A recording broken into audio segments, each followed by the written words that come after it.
ఎవరో మోసం చేశారు, ఎవరో అన్యాయం చేశారు అని చెప్పి అనొచ్చు, కానీ ఆధారాలు లేవు.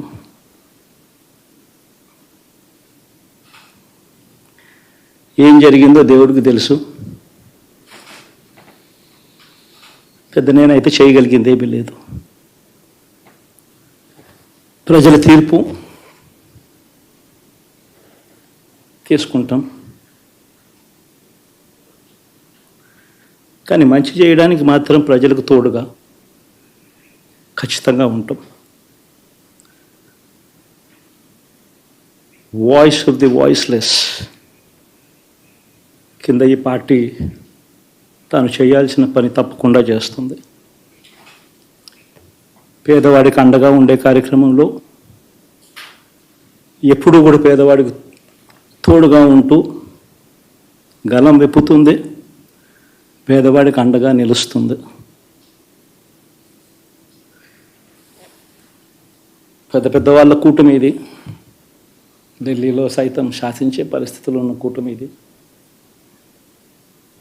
ఆ కూటమిలో ఉన్న బీజేపీకి, ఆ కూటమిలో ఉన్న చంద్రబాబు గారికి, ఆ కూటమిలో ఉన్న పవన్ కళ్యాణ్ గారికి అందరికీ కూడా వాళ్ళ గొప్ప విజయానికి అభినందనలు.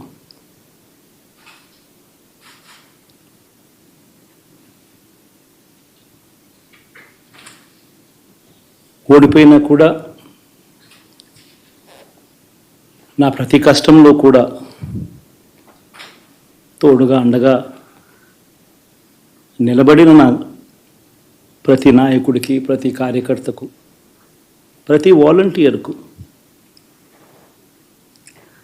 ప్రతి ఇంట్లో నుంచి వచ్చిన ప్రతి స్టార్ క్యాంపెయినర్గా నాకు తోడుగా నిలబడిన నా అక్క చెల్లెమ్మలకు, అన్నదమ్ములకు, మీ అందరికీ మనస్ఫూర్తిగా మీ అందరికీ కూడా కృతజ్ఞతలు తెలియజేస్తా ఉన్నాను.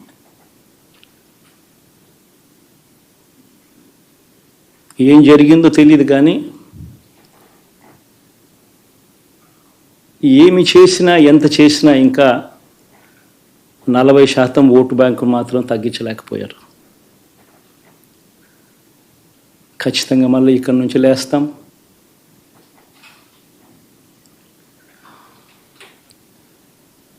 మళ్ళీ ఇక్కడి నుంచి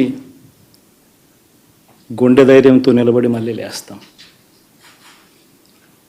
ప్రతిపక్షంలో ఉండడం కొత్త కాదు, పోరాటాలు చేయడం అంతకన్నా కొత్త కాదు. నా రాజకీయ జీవితం అంతా కూడా ప్రతిపక్షంలోనే గడిపా,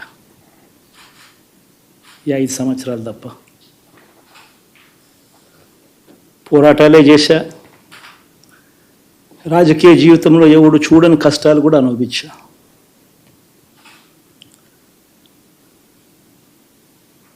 ఇప్పుడు అంతకన్నా కష్టాలు ఏదైనా పెట్టినా కూడా సిద్ధంగా ఉన్నాం, సిద్ధంగా ఎదుర్కొంటాం. ఆల్ ది వెరీ బెస్ట్ గవర్నమెంట్లోకి వచ్చిన వాళ్ళకు. Thank you. వైఎస్ జగన్ గారు కానీ వారు మన వ్యక్తిగతంగా నాకు శత్రువులు కాదు. ప్రజాస్వామ్యానికి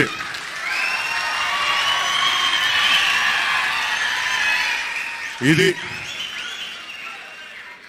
ఓడిపోయారు కదా అని చెప్పి జనసేన నాయకులుగా గుర్తుపెట్టుకోవాల్సింది. ఇది కక్ష సాధింపు సమయాలు కాదు, 5 కోట్ల మంది ప్రజల కోసం పనిచేసే సమయం ఇది. 5 కోట్ల మంది పైచులకు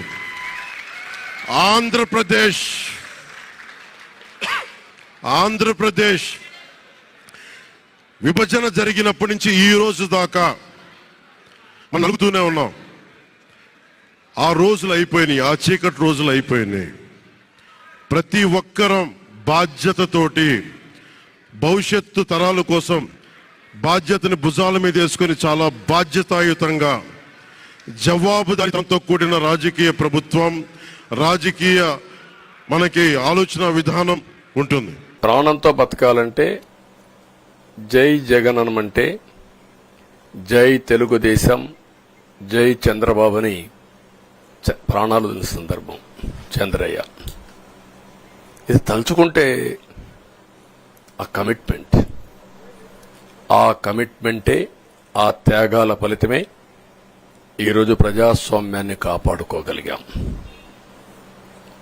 ఒక్క మా కార్యకర్తలకే కాదు, మీడియా 5 ఏళ్లు మీరు పడిన ఇబ్బందులు, మీరు కోర్టుల చుట్టూరు తిరిగిన ఇది, మిమ్మల్ని సిబిసిఐడి ఆఫీసులో పెట్టి వేధించిన విధానం, అవి తలుచుకుంటే ప్రజాస్వామ్యమే సిగ్గుతో తలంచుకోవాలి. అలాంటి సంఘటనలు జరిగాయి. మేనేజ్మెంట్ని ఒకరినని కాదు, ఎవరినైనా పట్టుకురావచ్చు, ఏదైనా చేయొచ్చు అనే ధీమా వచ్చేసి ఇష్టానుసారంగా ప్రవర్తించే పరిస్థితికి వచ్చారు. అదే సమయంలో ప్రజల మీద, మా పార్టీ మీద సరే, ఈవెన్ జనసేన పవన్ కళ్యాణ్, ఆయనకు కూడా స్వేచ్ఛ లేదు. ఎక్కడైనా సరే విశాఖపట్నానికి వెళితే ఉన్న పళంగా విశాఖపట్నం నుంచి వెకేట్ చేయాలని తిరిగి, అంటే నగర బహిష్కరణ, ఒక నాయకుడిని నగర బహిష్కరణ చేస్తే కారణం చెప్పకుండా ఇంకా వేరే వాళ్ళ కథ ఏముంటుందో మనం ఆలోచించుకోవాల్సిన అవసరం ఉంది. కేసులు పెడితే ఎందుకు పెట్టావు కేసు అని అడిగితే దానికి సమాధానం చెప్పకుండా ముందు నిన్ను అరెస్ట్ చేస్తున్నాం, తర్వాత కేసు డీటెయిల్స్ ఇస్తా ఉంటారు. ఇలాంటి చాలా జరిగాయి. ఇవన్నిటికీ పరిష్కారం కోసం ఈరోజు మనం చూసిన తర్వాత ఇది మాకేదో అధికారం అని మేము అనుకోవడం లేదు, ఒక బాధ్యత. మేము పాలకులమే కాదు, సేవకులం అని చెప్పి నినాదానికి శ్రీకారం చుట్టారు. ఇవన్నీ గుర్తుపెట్టుకొని పనిచేస్తాం. సాక్షి లేదా? నువ్వు సాక్షి పర్లే ఎన్టీవీ మిత్రులు, టీవీ9 మిత్రులు కూడా వచ్చారులేండి. మరో సాక్షి ఉన్నారులేండి. నా యువగలం పాదయాత్రలో స్పష్టంగా ప్రజలకి, కార్యకర్తలకు నేను హామీ ఇచ్చాను. ఏ అధికారులు, వైకాపా నాయకులైతే చట్టాన్ని ఉల్లంఘించి ప్రజల్ని, తెలుగుదేశం పార్టీ కార్యకర్తలు ఇబ్బంది పెట్టారో వాళ్ళపైన ఎంక్వైరీ చేస్తాం. అధికారులకు సంబంధించిన విధంగా జ్యుడిషియల్ ఎంక్వైరీ చేస్తాం. ఎంక్వైరీ నివేదిక మేరకు సర్వీస్ నుంచి డిస్మిస్ చేసి జైలుకు పంపించేదాన్ని కూడా నేను వెనకాడను అని ఆనాడు ప్రజలకి చెప్పా, కార్యకర్తలకు చెప్పా. అది ప్రజలు ఒప్పుకున్నారు. అందుకే ఈరోజు ఎప్పుడు లేని విధంగా మనకు మ్యాండేట్ వచ్చింది. తప్పనిసరిగా ఇచ్చిన మాట, ఇచ్చిన హామీ నేను నిలబెట్టుకుంటాను. అండి నేను వైకాపా, దయచేసి వైకాపా నాయకులకి, పార్టీకి సూచించే స్థాయి నాది కాదు. మేమేం చేస్తాం చాలా స్పష్టంగా చెప్పాం. కక్ష సాధింపులు, హెరాస్మెంట్లు, ప్రభుత్వ ఆస్తులు ధ్వంసం చేస్తాం, ఇది మాకు రాదు, మేము చేయం. ఇదంతా ఆ పార్టీకి తెలిసింది. అందుకే ప్రజలు ఈరోజు ఇలాంటి మ్యాండేట్ కూటమికి ఇస్తాం జరిగింది. సో మాకు ఇచ్చిన మ్యాండేట్ నిలబెట్టుకోవాల్సిన అవసరం 3 పార్టీల పైన ఉన్నాయి. ఎందుకంటే ఆంధ్ర రాష్ట్ర చరిత్రలో ఎవరికి రాని మ్యాండేట్ మాకు వచ్చింది, ఎవరికి రాని మెజారిటీలు మాకు వచ్చినాయి. ఆ బాధ్యత మేము నిలబెట్టుకోవాలి. ఉందాతనంగా ప్రజలకి సేవ చేసే దిశగా మేము పనిచేస్తాం. ఇచ్చిన ప్రతి హామీ నిలబెట్టుకునే బాధ్యత మేము తీసుకుంటాం. ఇప్పుడు ప్రతిపక్ష నాయకుడు ఉన్నాడా లేదా, హోదా ఉందా లేదా అనేది డిఫరెంట్ స్టోరీ. ప్రజలు ఒక పవిత్రమైన బాధ్యత మాకు ఇచ్చారు. దారి తప్పిన రాష్ట్రం సరైన దారిలో పెట్టారు. ఇప్పుడు గంజాయి విషయం తీసుకుందాం. తరాలే నాశనం అయిపోయింది. అది మనం కట్టడి చేయాలి. రెవెన్యూ విషయం ఉంది, ల్యాండ్ టైటిలింగ్ యాక్ట్, ఒక పనికిమాల చట్టం, అది చెప్పాం. దాని తర్వాత మెగా డిఎస్సి హామీ ఇచ్చాం. ఆ డిఎస్సి మేము హామీని నిలబెట్టుకుంటాం. ఇట్లా స్పష్టమైన హామీలు ప్రజలకు మేము ఇచ్చాం. ఆ హామీలు కలిసికట్టుకు మేము నిలబెట్టుకుంటాం. ఆంధ్ర రాష్ట్రానికి కేంద్రం నుంచి రావాల్సిన నిధులు కూడా తీసుకొచ్చే బాధ్యత కలిసికట్టుగా తీసుకుంటాం. ఓకేమ్మా? సాక్షి లేదా? నువ్వు సాక్షి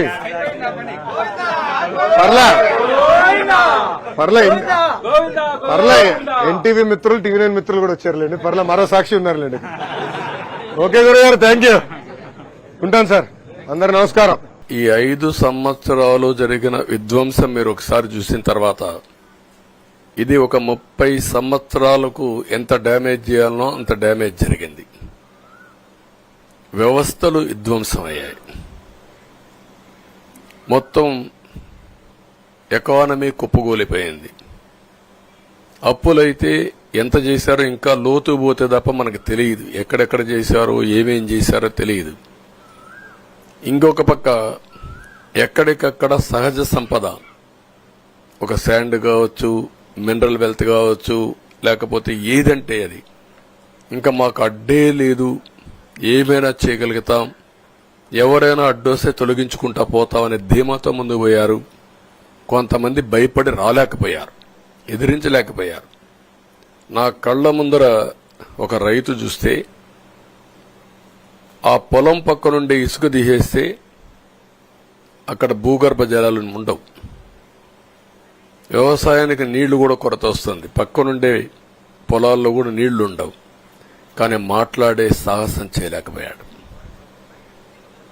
ఆయన కళ్ల ముందర ఆయన పొలంలో మట్టి తీసుకుపోతా ఉంటే ఎదిరించలేని నిస్సహాయ స్థితికి వచ్చాడు. మా వాళ్లు పోతే హౌస్ అరెస్టులు చేశారు.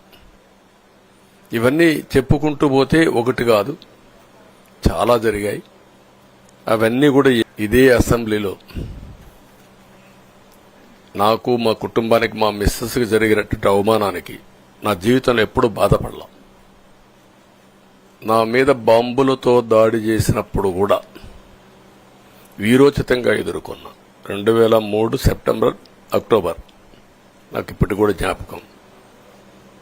ఆ రోజు నా మీద బాంబులు చేసినప్పుడు చాలా ఒక పానిక్ రియాక్షన్లో కూడా నేను భయపడలేదు.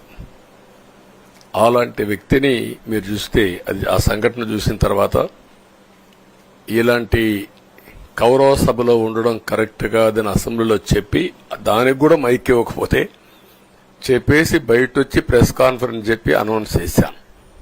మళ్లీ క్షేత్రస్థాయిలో గెలిచి అసెంబ్లీని గౌరవ సభ చేసి అసెంబ్లీకి ఎంటర్ అవుతానని చెప్పాను.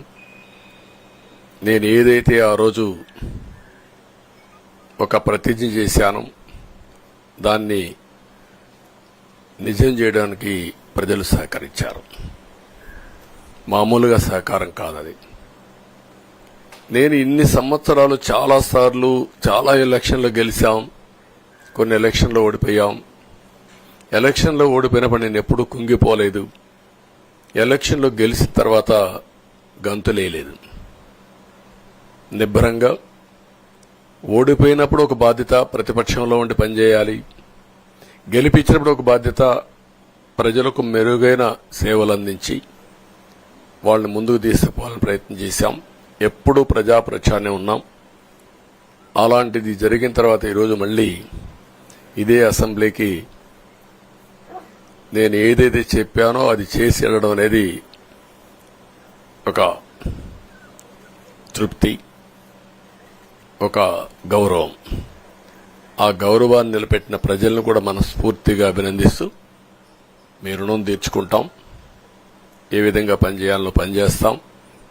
మీ ఎక్స్పెక్టేషన్స్ ప్రకారం పనిచేసి, అయితే ఎప్పటికప్పుడు మీరందరూ కూడా మేము ఓటేసాం, మా పని అయిపోయింది, ఇంకా మీరు చూసుకోండి కాకుండా ఎప్పటికప్పుడు మమ్మల్ని నడిపించే బాధ్యత, మాకు సహకరించే బాధ్యత, మళ్లీ రాష్ట్రంలో ఉండే ప్రజలందరం బాగుపడాలంటే ఏం చేయాలో మేము చేసినప్పుడు ఎప్పటికప్పుడు ఫీడ్బ్యాక్ ఇచ్చి నడిపించే బాధ్యత తీసుకోవాల్సిందిగా వారిని కోరుతున్నా. పవన్ కళ్యాణ్ గారిని మనస్ఫూర్తిగా అభినందిస్తున్నా. ఇప్పుడు ఆపరేషన్ లేకుండానే మోకాళ్లకు ప్లాస్మా ట్రీట్మెంట్. మీ ఆర్థోపెటిక్ సమస్యలన్నిటికీ రోబోటిక్ టెక్నాలజీ ద్వారా తక్కువ ఖర్చుతో శాశ్వత పరిష్కారం. Free consultation. ప్రతి ట్రీట్మెంట్ పై 20% డిస్కౌంట్. ఈ ఆఫర్ కొద్ది రోజులు మాత్రమే. త్వరపడండి. V9 hospitals 9281465842.